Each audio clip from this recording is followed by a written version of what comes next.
గెలుపునైతే BRS పార్టీకి కేసీఆర్ గారి నాయకత్వానికి అందించిండ్రో మరి ఆ గెలుపు తప్పకుండా ప్రజలు చూడాలని చెప్పి 51 రోజుల పాటు 52 రోజుల పాటు మా సోదరుడు మంచిరెడ్డి ప్రశాంత్ రెడ్డి గారు బంటి గారు మరి యుద్ధం చేసి గెలిచొచ్చిండు. నేనైతే అనుకుంటా ఉన్నా బంటి చట్టసభల్లో కూడా అడుగుపెట్టే టైం వచ్చిందని నేనైతే అనుకుంటా ఉన్నా.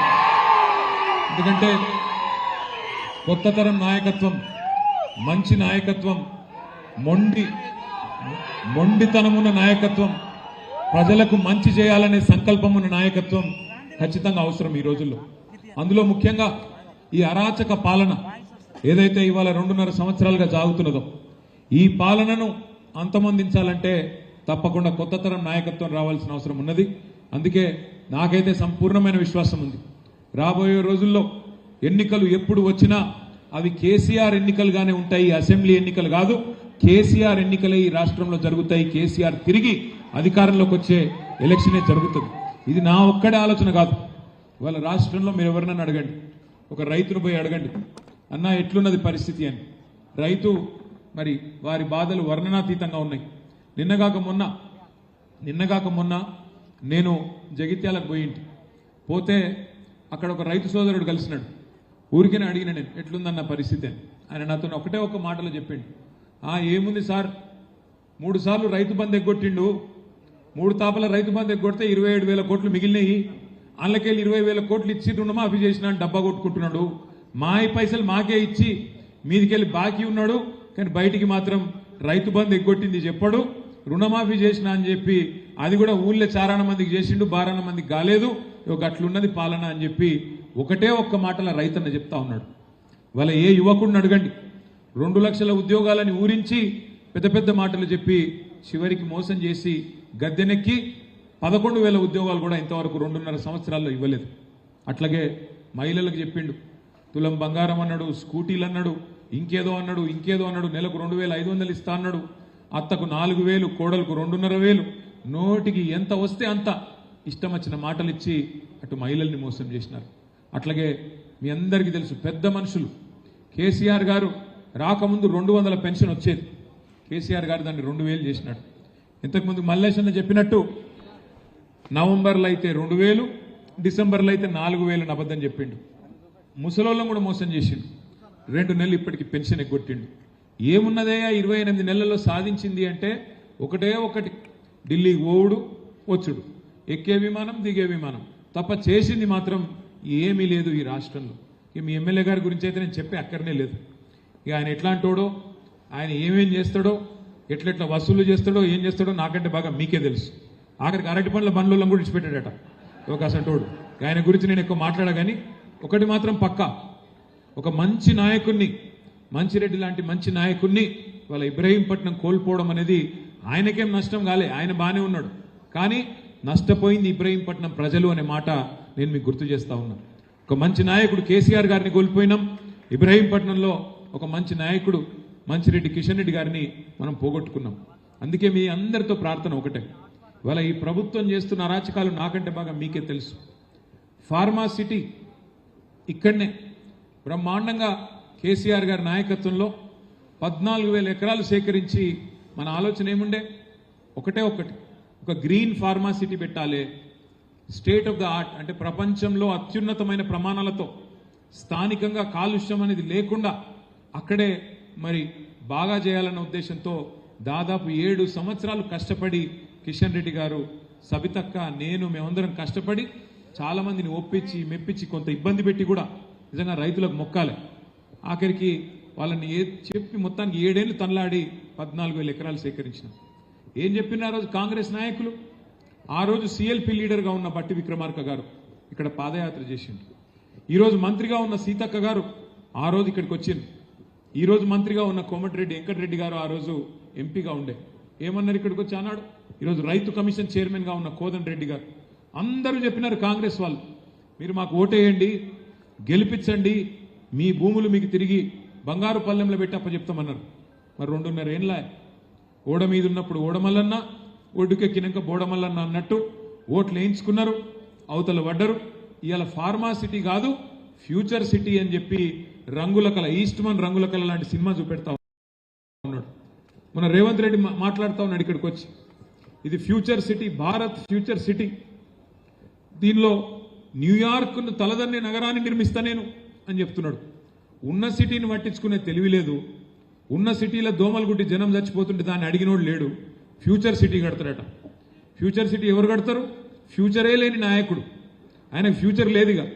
మళ్ళా తప్పిదారి ఆ పార్టీ ఇంకో 50 ఏళ్ళు ఇక్కడ ములకొత్తనేయకుండా చేసిపోతున్నాడు రేవంత్ రెడ్డి. కాంగ్రెస్ పార్టీని బొందబెట్టే పోతాడు. అట్లాంటి నాయకుడట ఫ్యూచర్ సిటీ కడతాడట. ఉన్న 14,000 ఎకరాలకు వాపసిస్తా అన్నాడు. ఇవాళ ఇంకొక 16,000 ఎకరాలు మీ దగ్గరికి వెళ్ళి తీసుకుంటా అంటున్నాడు. మొత్తం 30,000 ఎకరాల్లో ఏదో చేస్తా అని చెప్పి గ్రాఫిక్స్ తోని AI తోని బొమ్మలు చూపెట్టి టైంపాస్ చేసుకుంటూ గడిపేస్తా ఉన్నాడు. 2.5 ఏళ్ళైంది. భూములు ఇస్తాంటివి ఇప్పటి వరకు సమాధానం లేదు. కోర్టులోనేమో ఫార్మాసిటీ ఉన్నదా లేదా అంటే కోర్టులోనేమో ఉన్నదని చెప్తాడు. బయటికి వచ్చేమో వాడెవడో జూ పార్కు పెడితే జూ పార్కు లాంటి మీ ఇబ్రహీంపట్నం ఇస్తారట. ఎవడన్నా మెడకాయ మీ తలకాయ ఉన్నాడు.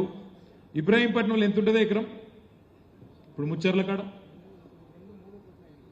2-3 కోట్లు ఉంటుందా?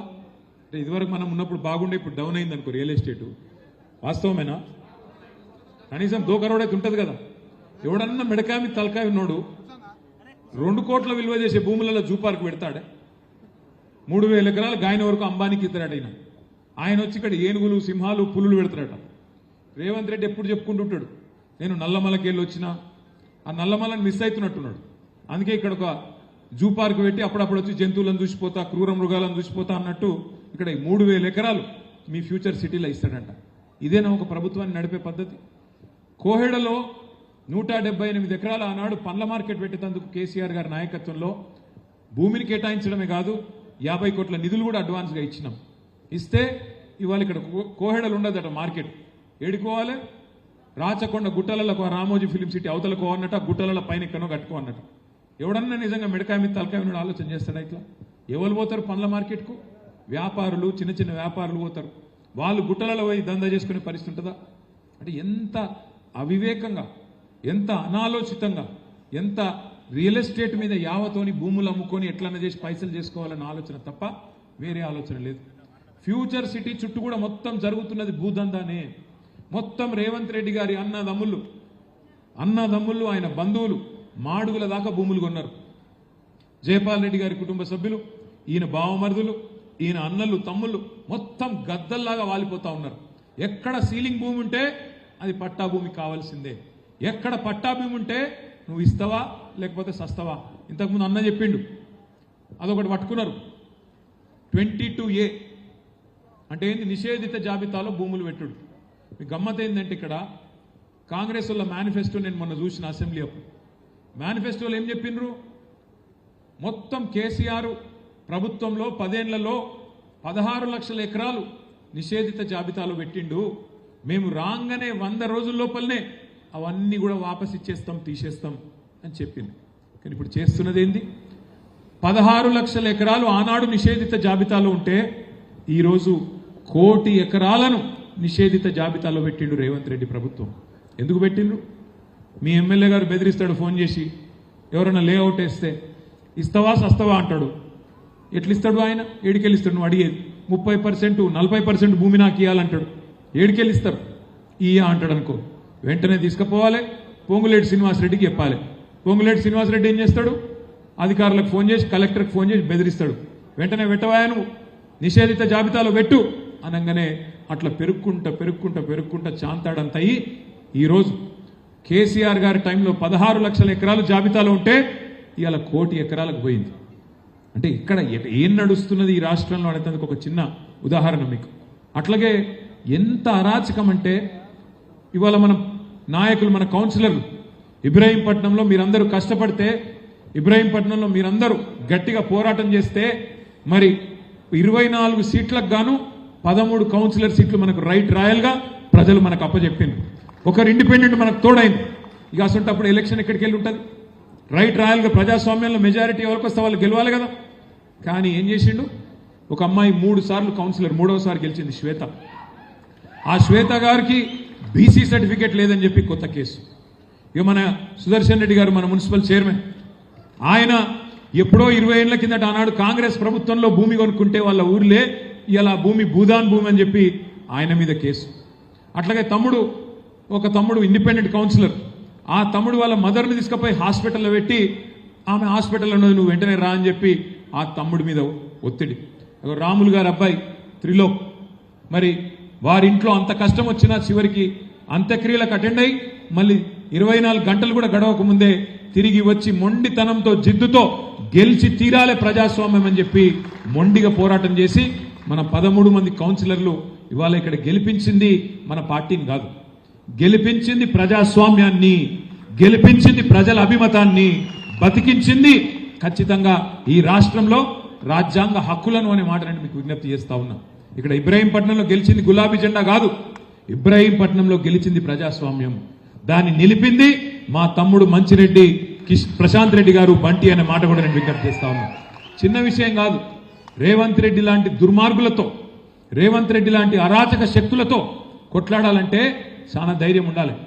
కేసులు పెడతారు, బెదిరిస్తారు, అధికార యంత్రాంగం మొత్తం వినియోగిస్తారు, సామ దాన భేద దండోపాయాలు ఎన్నుంటే గన్ని పైసలు ఆశ చూపెడతారు. మీకు ఇది చేస్తామంటారు, అది చేస్తామంటారు. ఆఖరికి మంచిరెడ్డి కిషన్ రెడ్డి లాంటి నాయకుడి మీద కూడా కిడ్నాప్ కేసులు పెట్టించింది. అయినా సరే ఇన్ని తట్టుకొని దాదాపు 2 నెలల పాటు ఈ ప్రభుత్వం చేస్తున్న అరాచకాన్ని తట్టుకొని నిలిచిన మా కౌన్సిలర్లందరికీ నేను శిరస్సు వంచి హృదయపూర్వకంగా నమస్కారం తెలియజేసుకుంటా ఉన్నాను. ధైర్యం కావాలి ఇట్లా కొట్టాడాలంటే. కానీ ఒకటి మాత్రం పక్కా, మన కష్టకాలం అయిపోయింది. 2.5 సంవత్సరాలు ఈ ప్రభుత్వం వచ్చిన తర్వాత మొదటి 2.5 సంవత్సరాలే కష్టకాలం అయిపోయింది. మీరు తొందరలోనే సుఖపడే టైం తప్పకుండా వస్తుంది.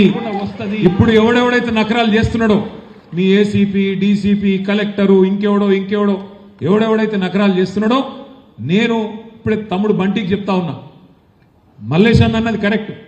మనం అధికారంలోకి వచ్చినాక వెంటనే ఈ కసి ఉండదు. ఏమవుతుంది అధికారంలోకి రాగానే? రంగారెడ్డి జిల్లాలో అరాచకం చేసినోడు నల్గొండకు పోతాడు అధికారి, నల్గొండలో అరాచకం చేసినోడు ఇక్కడికి వస్తాడు. నేను మీ ఓనే సార్, అట్లా సార్, ఇట్లా సార్ అని మళ్ళీ మనోళ్ళ చుట్టే తిరుగుతారు, నాకు తెలుసు. కానీ మీరు చెప్పింది కరెక్ట్. మన కిషన్ రెడ్డి గారు, మల్లేష్ అన్న ఇద్దరు చెప్పింది కరెక్టే. ఈ కసి ఆ రోజు ఉండాలి అంటే ఇప్పటి నుంచే మనం ఖచ్చితంగా వాళ్ళు ఎవరు, ఎక్కడ ఉన్నారు ఇవన్నీ రాసి పెట్టుకోవాలి. పెట్టుకొని ఒక్కరిని కూడా వదలకుండా వారికి జవాబు చెప్పే బాధ్యత నాది అనే మాట నేను విజ్ఞప్తి చేసుకుంటా ఉన్నా. కేసీఆర్ సార్ అంటే పెద్ద మనిషి, మంచోడు. ఆయన పెద్ద మనిషి, మంచోడు, జీవితం అంతా చూసిండు. కానీ నేను ఇట్లాంటి దుర్మార్గ పాలన జీవితంలో చూడలేదు. నేను కూడా చూసిన, చాలా మందిని చూసినాం ప్రభుత్వాలను. చంద్రబాబు నాయుడు గారిని చూసినాం, రాజశేఖర రెడ్డి గారిని చూసినాం, రోషయ్య గారిని చూసినాం, కిరణ్ కుమార్ రెడ్డి గారిని కూడా చూసినాం. ఆ తర్వాత మన నాయకుడు కేసీఆర్ గారి పరిపాలన చూసినాం. కానీ ఇట్లాంటి చిల్లర ప్రభుత్వాన్ని, ఇంత చిల్లరగా, ఇంత అరాచకంగా పేదవాళ్ళ భూములు గుంజుకొని అసైన్మెంట్ భూముల మీద పడి ఇవాళ అరాచకం చేసే అనుముల రేవంత్ రెడ్డి లాంటి ముఖ్యమంత్రిని మాత్రం ఒక చరిత్రహీనుడుగానే చరిత్ర గుర్తుపెట్టుకుంటుంది. తెలంగాణ సమాజం చీత్కరించే రోజులు తప్పకుండా వస్తాయనే మాట నేను మీకు విజ్ఞప్తి చేస్తా ఉన్నాను. మొన్న నేను మా సబితక్క విద్యార్థుల మీటింగ్కి పోయినాం తెలంగాణ భవన్లో. పోతే ఒక విద్యార్థి సోదరుడు మాట్లాడుతూ అన్నాడు, అన్నా చాలామంది నాయకులు వస్తారు పోతారు, నిన్నటిదాకా ముఖ్యమంత్రిగా పనిచేసిన ఒక నాయకుడు ఆంధ్రప్రదేశ్లో ఇవాళ ఆయన కేబీఆర్ పార్క్లో నడుస్తుంటే ఆయనను పలకరించినోడు కూడా లేడు అని చెప్తా ఉంటే సబితక్క చెప్పింది, ఆయననే ఎవడన్నా పలకరిస్తాడేమో కానీ రేవంత్ రెడ్డి పదవి కాలంకి దిగిపోయిన తర్వాత మాత్రం కూర్చున్న కుక్క కూడా లేదు, ఆయనకు మాత్రం ఎవడు సల్యూట్ కొట్టేటోడు మాత్రం ఎవడు ఉంటాడు. ఇది వాస్తవం. ఇది అధికారంలో ఉన్నప్పుడు కొంత ఉంటది బిల్డప్, కానీ అధికారం పోయిన తర్వాత నువ్వు చేసిన అరాచకానికి ప్రజలు సమాధానం మామూలుగా చెప్పరు అనే మాట కూడా నేను విజ్ఞప్తి చేస్తా ఉన్నా. ఇవాళ ఇబ్రహీంపట్నం అయితేనేమి, ఖ్యాతన్పల్లి అయితేనేమి, ఖానాపూర్ అయితేనేమి 2 నెలల పాటు తిప్పి ఇబ్బంది పెట్టి కిషన్ రెడ్డి గారు నాకు ఒక 10 సార్లు మాట్లాడినారు. సార్ మీరు ఎలక్షన్ కమిషనర్కు మాట్లాడండి, ముఖ్యమంత్రి కార్యాలయంలో ఉన్న అధికారులకు మాట్లాడండి, కోర్టు తీర్పునన్నా గౌరవించమనండి, కోర్టు ఎలక్షన్ పెట్టమని చెప్పింది, మనం అడుగుతున్నది ఎలక్షన్ పెట్టమనే కదా, ఏం అడుగుతున్నాం అంటే కూడా వాళ్ళు ఉల్కరు పల్కరు. ఆఖరి కోర్టులు అంటే కూడా వీళ్ళకి గౌరవం లేకుండా పోయింది. అందుకే నేను మీతో ప్రార్థించేది, తప్పకుండా తొందరలోనే పెద్దలు కేసీఆర్ గారి దగ్గరికి మన చైర్మన్ గారిని, కౌన్సిలర్లందరినీ వెంటనే తీసుకొని పోతా. ఆ తర్వాత మళ్ళీ మిమ్మల్ని అందరినీ కూడా తప్పకుండా తీసుకొని పోతా అని చెప్పి కూడా మీకు మాట ఇస్తూ, మళ్ళొక్కసారి ఇంత ఆలస్యమైన ఇంత ఓపికగా కిషన్ రెడ్డి గారి ఎవరు లేవద్దు, కిషన్ రెడ్డి గారి బర్త్డే కూడా ఉన్నది, వారి జన్మదినం సందర్భంగా కేక్ కూడా కట్ చేయాలని చెప్పి కిషన్ రెడ్డి అన్నని కూడా విజ్ఞప్తి చేస్తూ మళ్ళొక్కసారి మీ అందరికీ కూడా పేరు పేరున హృదయపూర్వకంగా శుభాకాంక్షలు. జై తెలంగాణ, జై తెలంగాణ. దయచేసి ఇక్కడ ఆగండి. మన నాయకుడు కేక్ కట్ చేసిన తర్వాత సర్పంచ్లకు కౌన్సిలర్లకు సన్మాన కార్యక్రమం ఉంది. అది అయిన తర్వాత మన రేవంత్ రెడ్డి మాట్లాడుతూ ఉన్నాడు ఇక్కడికి వచ్చి, ఇది future city, Bharat future city, దీనిలో న్యూయార్క్ను తలదన్నే నగరాన్ని నిర్మిస్తా నేను అని చెప్తున్నాడు. ఉన్న సిటీని పట్టించుకునే తెలివి లేదు. ఉన్న సిటీలో దోమలు గుట్టి జనం చచ్చిపోతుంటే దాన్ని అడిగినోడు లేడు. ఫ్యూచర్ సిటీ కడతాడట. ఫ్యూచర్ సిటీ ఎవరు కడతారు? ఫ్యూచరే లేని నాయకుడు, ఆయనకు ఫ్యూచర్ లేదుగా. మళ్ళా తప్పిదారి ఆ పార్టీ ఇంకో 50 ఏళ్ళు ఇక్కడ మొలకొత్తనేయకుండా చేసిపోతున్నాడు రేవంత్ రెడ్డి. కాంగ్రెస్ పార్టీని బొందబెట్టే పోతాడు. అట్లాంటి నాయకుడట ఫ్యూచర్ సిటీ కడతాడట. ఉన్న 14,000 ఎకరాలకు వాపసిస్తా అన్నాడు. ఇవాళ ఇంకొక 16,000 ఎకరాలు మీ దగ్గరికి వెళ్ళి తీసుకుంటా అంటున్నాడు. మొత్తం 30,000 ఎకరాల్లో ఏదో చేస్తా అని చెప్పి గ్రాఫిక్స్ తోని AI తోని బొమ్మలు చూపెట్టి టైంపాస్ చేసుకుంటూ గడిపేస్తా ఉన్నాడు. 2.5 ఏళ్ళైంది. భూములు ఇస్తా అంటివి, ఇప్పటి వరకు సమాధానం లేదు. కోర్టులోనేమో ఫార్మాసిటీ ఉన్నదా లేదా అంటే కోర్టులోనేమో ఉన్నదని చెప్తాడు. బయటికి వచ్చేమో వాడెవడో జూ పార్కు పెడితే జూ పార్కు లాంటి మీ ఇబ్రహీంపట్నంలో ఇస్తారట. ఎవడన్నా మెడకాయ మీ తలకాయ ఉన్నాడు. ఇబ్రహీంపట్నంలో ఎంత ఉంటుందో ఎకరం? ఇప్పుడు ముచ్చర్ల కాడ 2-3 కోట్లు ఉంటుందా? అంటే ఇదివరకు మనం ఉన్నప్పుడు బాగుండే, ఇప్పుడు డౌన్ అయింది అనుకో రియల్ ఎస్టేటు. వాస్తవమేనా? కనీసం 2 కరోడ్ అయితే ఉంటుంది కదా. ఎవడన్నా మెడకాయ మీ తలకాయ ఉన్నాడు 2 కోట్ల విలువ చేసే భూములలో జూ పార్క్ పెడతాడే. 3,000 ఎకరాలు గాయన వరకు అంబానీకి ఇస్తాడట. ఆయన వచ్చి ఇక్కడ ఏనుగులు, సింహాలు, పులులు పెడతాడట. రేవంత్ రెడ్డి ఎప్పుడు చెప్పుకుంటుంటాడు, నేను నల్లమలకి వెళ్ళి వచ్చినా, ఆ నల్లమలని మిస్ అవుతున్నట్టున్నాడు. అందుకే ఇక్కడ ఒక జూ పార్క్ పెట్టి అప్పుడప్పుడు వచ్చి జంతువులను చూసిపోతా, క్రూర మృగాలను చూసిపోతా అన్నట్టు ఇక్కడ 3,000 ఎకరాలు మీ ఫ్యూచర్ సిటీలో ఇస్తాడంట. ఇదేనా ఒక ప్రభుత్వాన్ని నడిపే పద్ధతి? కోహెడలో 178 ఎకరాలు ఆనాడు పండ్ల మార్కెట్ పెట్టేందుకు కేసీఆర్ గారి నాయకత్వంలో భూమిని కేటాయించడమే కాదు 50 కోట్ల నిధులు కూడా అడ్వాన్స్గా ఇచ్చినాం. ఇస్తే ఇవాళ ఇక్కడ కోహెడలు ఉండదట మార్కెట్. ఏడుకోవాలి? రాచకొండ గుట్టలలో రామోజీ ఫిలిం సిటీ అవతలకు అన్నట్టు, ఆ గుట్టల పైన ఎక్కడో కట్టుకో అన్నట్టు. ఎవడన్నా నిజంగా మెడకాయ మీద తలకాయ మీద ఆలోచన చేస్తాడా? ఇట్లా ఎవరు పోతారు పండ్ల మార్కెట్కు? వ్యాపారులు, చిన్న చిన్న వ్యాపారులు పోతారు. వాళ్ళు గుట్టలలో పోయి దందా చేసుకునే పరిస్థితి ఉంటుందా? అంటే ఎంత అవివేకంగా, ఎంత అనాలోచితంగా, ఎంత రియల్ ఎస్టేట్ మీద యావతోని భూములు అమ్ముకొని ఎట్లన్నా చేసి పైసలు చేసుకోవాలన్న ఆలోచన తప్ప వేరే ఆలోచన లేదు. ఫ్యూచర్ సిటీ చుట్టూ కూడా మొత్తం జరుగుతున్నది భూదందానే. మొత్తం రేవంత్ రెడ్డి గారి అన్నదమ్ములు ఆయన బంధువులు మాడుగుల దాకా భూములు కొన్నారు. జయపాల్ రెడ్డి గారి కుటుంబ సభ్యులు, ఈయన బావమరుదులు, ఈయన అన్నలు, తమ్ముళ్ళు మొత్తం గద్దల్లాగా వాలిపోతా ఉన్నారు. ఎక్కడ సీలింగ్ భూమి ఉంటే అది పట్టా భూమి కావాల్సిందే. ఎక్కడ పట్టా భూమి ఉంటే నువ్వు ఇస్తావా లేకపోతే సస్తావా. ఇంతకుముందు అన్న చెప్పిండు, అదొకటి పట్టుకున్నారు. 22A అంటే ఏంటి? నిషేధిత జాబితాలో భూములు పెట్టుడు. మీ గమ్మత్ ఏంటంటే ఇక్కడ కాంగ్రెస్ వాళ్ళ మేనిఫెస్టో నేను మొన్న చూసిన అసెంబ్లీ అప్పుడు. మేనిఫెస్టోలో ఏం చెప్పిండ్రు?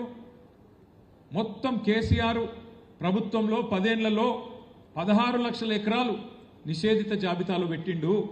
మేము రాగానే 100 రోజుల లోపలనే అవన్నీ కూడా వాపస్ ఇచ్చేస్తాం, తీసేస్తాం అని చెప్పింది. కానీ ఇప్పుడు చేస్తున్నది ఏంది?